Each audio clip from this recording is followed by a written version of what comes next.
तावड़े जी से आग्रह की राधिका जी को भी विधिवत पार्टी की सदस्यता दिलाए।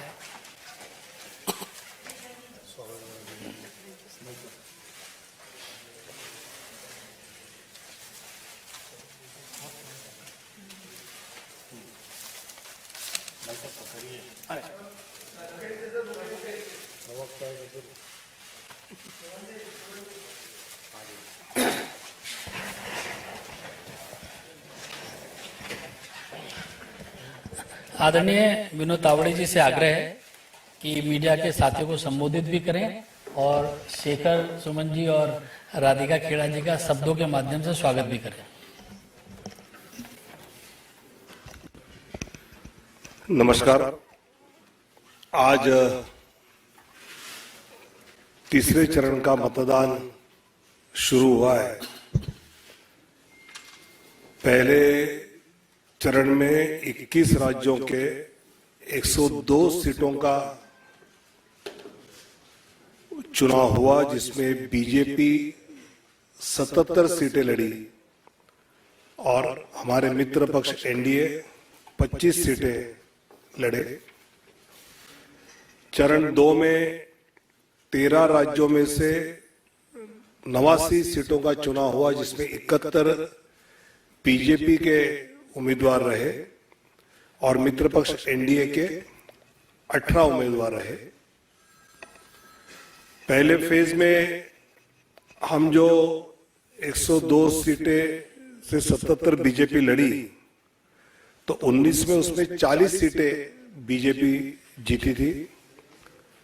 चरण 2 में 89 में से 58 सीटें 19 में बीजेपी जीती थी और आज जो 12 राज्यों में 94 सीट्स का चुनाव हो रहा है, उसमें 82 बीजेपी लड़ी है और हमारे मित्र पक्ष एनडीए 12 लड़े हैं और इसमें 72 सीटें आउट ऑफ 94 19 में बीजेपी जीती थी।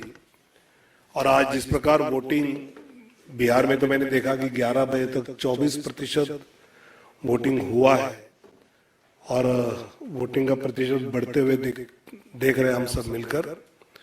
और साथ ही जिस प्रकार फारूक अब्दुल्ला जी है, लालू जी है, बाकी सब के जो वक्तव्य आ रहे हैं, तो ये वक्तव्य देखते हुए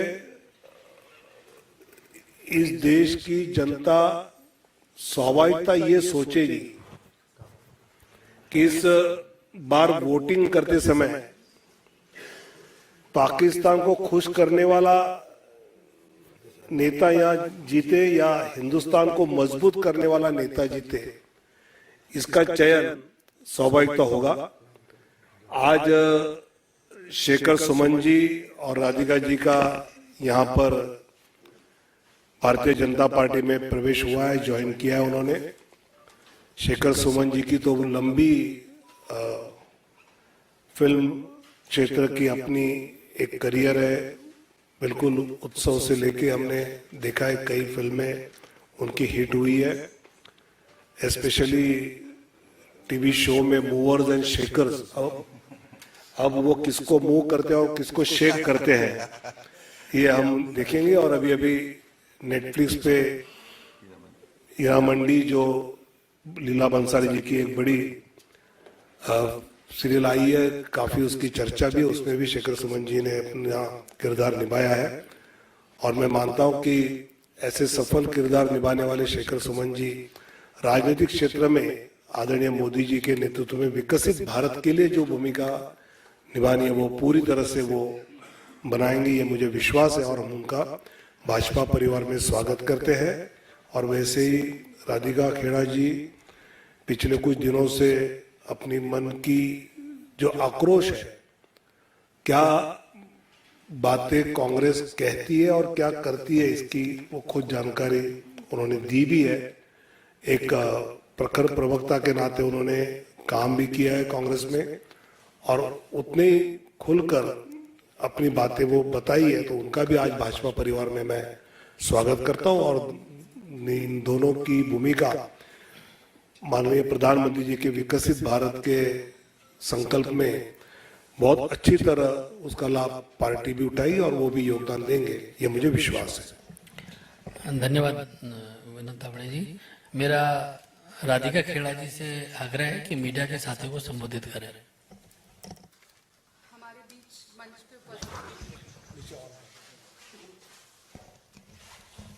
हमारे बीच मंच पे उपस्थित विनोद तावड़े जी, अनिल बलूनी जी, संजय मयूख जी, शेखर सुमन जी और यहाँ आए सभी मीडिया के साथी, सबको मेरा जय श्री राम। आज मैं अगर आपके समक्ष यहाँ बैठी हूँ तो वो सिर्फ इसीलिए क्योंकि छत्तीसगढ़ में मोदी जी की गारंटी की सरकार है, जिसके संरक्षण में मैं आज यहाँ पहुंच पाई। वरना जिस तरीके से राम भक्त होने के लिए, राम लल्ला के दर्शन करने के लिए कौशल्या माता की धरती पे जो मेरे साथ दुर्व्यवहार किया गया और जिस तरीके का सलूक किया गया, मैं आपके पास नहीं पहुंच सकती अगर मुझे भारतीय जनता पार्टी की सरकार का, मोदी जी की सरकार का संरक्षण वहां नहीं मिलता। लगातार जिस तरीके से हिंदू होने का, एक सनातनी लड़की होने का, राम भक्त होने का मुझे सजा मिलती आई है कांग्रेस पार्टी में, लगातार मैं सहती आई थी। हमेशा से मैं ये सोचती थी, जब लोग कहते थे कि कांग्रेस राम जी की विरोधी नहीं है, क्योंकि हम तो समझते थे कि कांग्रेस पार्टी तो महात्मा गांधी जी की पार्टी है, जहां पे हर सभा की शुरुआत रघुपति राघव राजा राम से होती थी। लेकिन आज की कांग्रेस महात्मा गांधी जी की कांग्रेस नहीं, आज की कांग्रेस राम जी की विरोधी कांग्रेस है, हिंदू की विरोधी कांग्रेस है। मेरी जननी जो खुद इतनी बड़ी राम भक्त है, जिनको लेके मैं राम लल्ला के दर्शन करने गई, मेरा पूरा परिवार राम भक्त है, और जब राम मंदिर बना और मूर्ति की स्थापना हुई, जिस तरीके से हमने अपने घर में उसको मनाया, उसको लेकर जितना कष्ट भारतीय राष्ट्रीय कांग्रेस को हुआ और उसके चलते जिस तरीके से एक षड्यंत्र मेरे खिलाफ रचा गया और माता कौशल्या के धरती पे, राम जी के ननिहाल में मेरे साथ जो दुर्व्यवहार किया, उससे पीड़ित होके आज मैं बोलते हुए भी एक कांप रही हूं जब मैं उस पल को वापस जीती हूं। ये सिर्फ मोदी जी की गारंटी की सरकार थी कि बेटी वहां सुरक्षित थी और वहां से सुरक्षा से यहाँ पर पहुंच सकी। और मैं बहुत बहुत धन्यवाद देती हूँ नरेंद्र मोदी जी का, श्री अमित शाह जी का और साथ ही राष्ट्रीय अध्यक्ष श्री जेपी नड्डा जी का, कि उन्होंने मुझे मौका दिया है कि मैं राम लल्ला के इतने विशाल परिवार का आज हिस्सा बन सकूं और भारतीय जनता पार्टी में शामिल हो सकूं। और एक मौका नरेंद्र मोदी जी के द्वारा, अमित शाह जी के द्वारा और जेपी नड्डा जी के द्वारा मुझे मिल रहा है विकसित भारत में अपना एक छोटा सा कंट्रीब्यूशन देने का और नेशन बिल्डिंग में, और भारत को सच में विश्व प्रसिद्ध, विश्व में सबसे बेहतरीन देश बनाने का ये मौका मिल रहा है। बहुत बहुत धन्यवाद। बहुत बहुत धन्यवाद राधिका खेड़ा जी। मेरा आग्रह है शेखर सुमन जी से कि मीडिया के साथियों को संबोधित करें।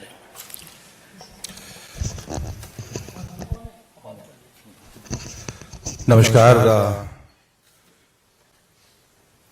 मीडिया के तमाम लोग जो यहाँ मौजूद हैं उनको दिल से मेरा नमस्कार।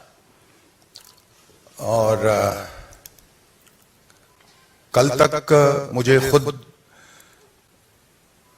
मालूम नहीं था कि मैं आज यहां बैठूंगा,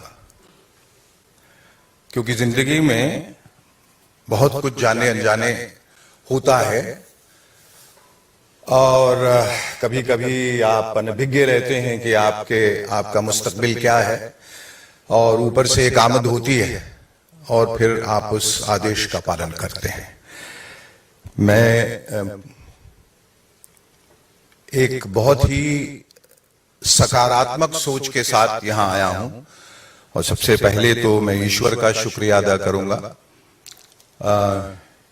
कि उन्होंने मुझे यहां तक आने का आदेश दिया, और आदरणीय सम्माननीय प्रधानमंत्री जी नरेंद्र मोदी जी, अमित शाह जी, या मंच पर आसीन विनोद तावड़े जी, अनिल बलूनी साहब, संजय मयूर, जेपी नड्डा जी का भी शुक्रिया अदा करूंगा, अनुराग ठाकुर जी का, राधिका जी का जो अभी अभी मेरी दोस्त बनी है। और ये कि हो ही सोई जो राम रची राखा, जो राम ने सोचा है वो आपको करना है। और जब आप एक अच्छी मंशा के साथ आते हैं, अच्छी सोच के साथ आते हैं, तो अच्छा ही होता है।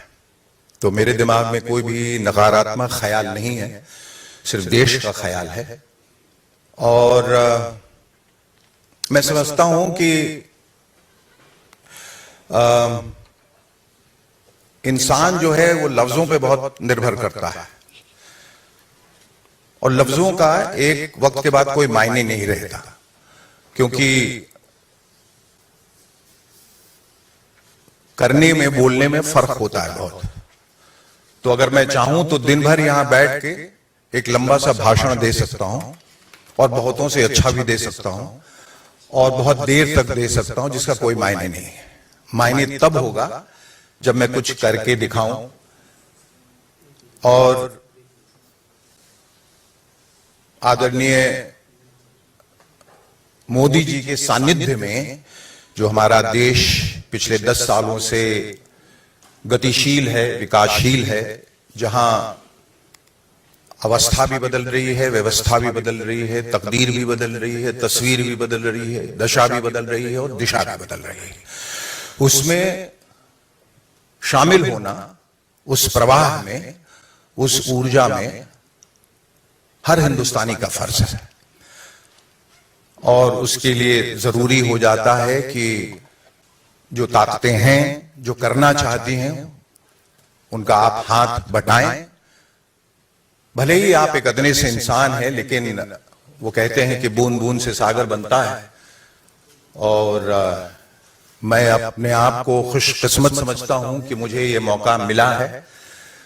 और जैसा मैंने पहले कहा कि ज्यादा न बोलते हुए उस वक्त की प्रतीक्षा में जब मैं कुछ कर पाऊंगा और करके दिखाऊंगा, तब शायद कुछ बोलने के लिए रहेगा। इस वक्त ये कि मैं खुश हूं कि जो हुआ है अच्छा हुआ है और जो आगे होगा वो भी अच्छे के लिए होगा। और एक ऐसे वक्त में मैं यहां आया हूं ताकि लोग इससे पहले ये न पूछें कि आपके पास कुछ करने को नहीं था इसलिए आप यहां आए हैं। इसलिए मैं हीरा मंडी के हिट होने का इंतजार कर रहा था। और आज जबकि वो ग्लोबल लेवल पे इतनी बड़ी हिट हो चुकी है और मेरे पास वाकई वक्त नहीं था बंबई से निकलने का, काम बहुत बढ़ गया है, तो मैंने कहा कि इस खुशी में इजाफा किया जाए और अपने सामाजिक जिम्मेदारी के तहत ये भी काम किया जाए। और मैं बहुत खुश हूं कि ये फैसला मैंने लिया है और दिल से लिया है, ज्यादा दिमाग इसमें नहीं लगाया है। और हीरा मंडी में मैं जो नवाब बना हूं, वो नवाबियत सिर्फ हीरा मंडी तक ही सीमित है। यहाँ मैं एक बहुत ही साधारण सा इंसान हूं, आपके जैसा, कमजोरियों से भरा, लेकिन हर क्षण अपने को सुधारने की कोशिश करता हुआ। बहुत बहुत शुक्रिया आपका।